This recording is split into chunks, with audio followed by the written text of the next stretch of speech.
Operation highway में हमारा अगला पड़ाव है Delhi Agra national highway number 2।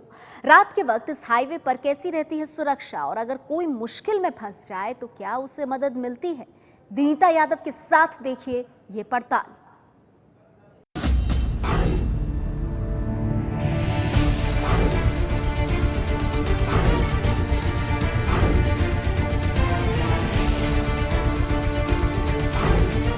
मैं हूँ इस वक्त दिल्ली आगरा हाईवे पर और दिल्ली आगरा हाईवे मथुरा होते हुए फतेहपुर सीकरी होते हुए जाता है आगरा तक। दिल्ली से शुरू होता है और ये सड़क ज़्यादातर पहले इस्तेमाल की जाती थी। काफ़ी पुरानी सड़क है। फरीदाबाद होते हुए जाया करते थे लोग यहाँ से आगरा के लिए, लेकिन अब यमुना एक्सप्रेसवे बनने के बाद में काफ़ी लोग वहाँ से जाना पसंद करते हैं। लेकिन आज भी मथुरा जाने के लिए लोग इसी सड़क से जाते हैं। दिल्ली से जो लोग जाते हैं वो ज़्यादातर इसी सड़क का इस्तेमाल करते हैं। लेकिन रात के वक्त में यहाँ पर ज़्यादातर आवाजाही जो है वो भारी वाहनों की होती है, यानी कि ट्रकों की। ऐसे में ये सड़क कितनी सुरक्षित है, आइए जानते हैं दिल्ली आगरा हाईवे की पड़ताल करके।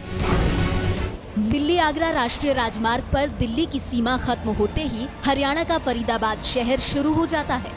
इस राजमार्ग पर सुरक्षा के क्या इंतजाम है और खास तौर से किसी महिला के लिए ये हाईवे कितना महफूज है, ये जानने के लिए ABP news reporter Vinita Yadav ने खुद गाड़ी ड्राइव करना शुरू किया। अभी तक हमें यहाँ पर कोई पुलिस की गाड़ी हाईवे पर नजर नहीं आई है। अगर मैं गाड़ी की लाइट्स ऑफ कर दूं तो यहाँ पर आपको बिल्कुल अंधेरा नजर आएगा। देखिए दूर दूर तक कोई रोशनी यहाँ पर नहीं नजर आती है। दिल्ली आगरा हाईवे पर जो हमें देखने को मिल रहा है, इस वक्त मैं आपको स्थिति दिखाती हूँ कि जिस जगह मैं इस वक्त खड़ी हूँ ये पूरी तरह से नेशनल हाईवे 2 पर अंधेरा इस वक्त यहाँ पर है। ये अंधेरा इस कदर ज़्यादा है यहाँ पर, अगर हम अपने कैमरे की लाइट ऑफ कर दें तो आपको यहाँ पर कुछ भी दिखाई नहीं देने वाला है। सुरक्षा के लिहाज से तो छोड़िए, यहाँ पर खंबे जो लगे हुए हैं इन पर लाइट नहीं है, पूरा अंधेरा है चारों तरफ। यानी कि अगर रात को देर रात जिस तरह से हम इस वक्त यहाँ सफ़र कर रहे हैं, अगर कोई परिवार यहाँ से सफ़र करे या कोई महिला यहाँ से जाए, जैसे मैं इस वक्त गाड़ी चला के यहाँ से जा रही हूँ, ये पूरी तरह से असुरक्षित माहौल है अगर इस सड़क से यानी कि नेशनल हाईवे 2 से यहाँ पर सफ़र करना हो तो। दिल्ली आगरा हाईवे पर फरीदाबाद की ये तस्वीर देखने के बाद विनीता आगे बढ़ी। अगला शहर था पलवल, ये भी हरियाणा में ही आता है, लेकिन पलवल में भी हाईवे का हाल वैसा ही था जैसा फरीदाबाद में।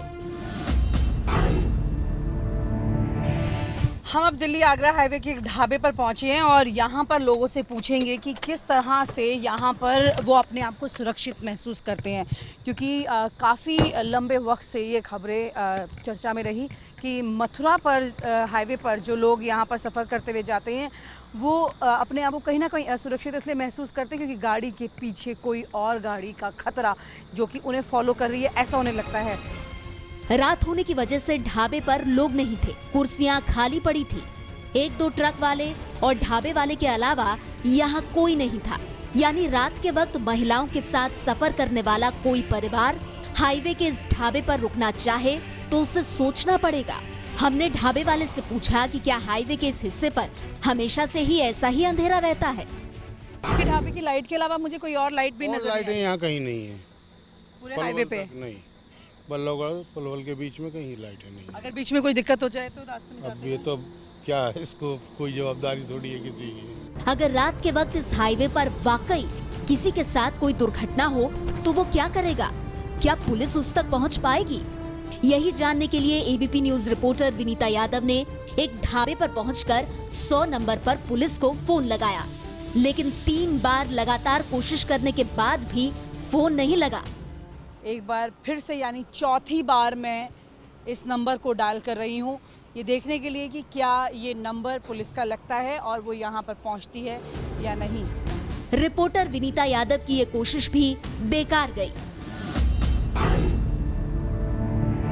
मैंने दिल्ली आगरा हाईवे पर तकरीबन 100 किलोमीटर का सफ़र किया और इस सफ़र के दौरान मैंने पाया कि पूरे हाईवे पर जहाँ तक हम पहुँचे हैं कहीं पर भी लाइट मौजूद नहीं है। ना ही इस पूरे 100 किलोमीटर के सफर में हाईवे पर हमें लोकल पुलिस की कोई मौजूदगी दिखाई दी। ना पुलिस मौजूद थी, ना ही हाईवे की तरफ से मदद के लिए कोई गाड़ियां कहीं पर दूर तक नजर आई। और इसमें सबसे बड़ी बात ये दिखाई दी कि जब हमने पुलिस को फ़ोन मिलाया तो हमारे कई बार फ़ोन लगाने के बाद भी पुलिस का नंबर नहीं मिला, इसलिए उसकी मौजूदगी की बात यहाँ से कोसों दूर है।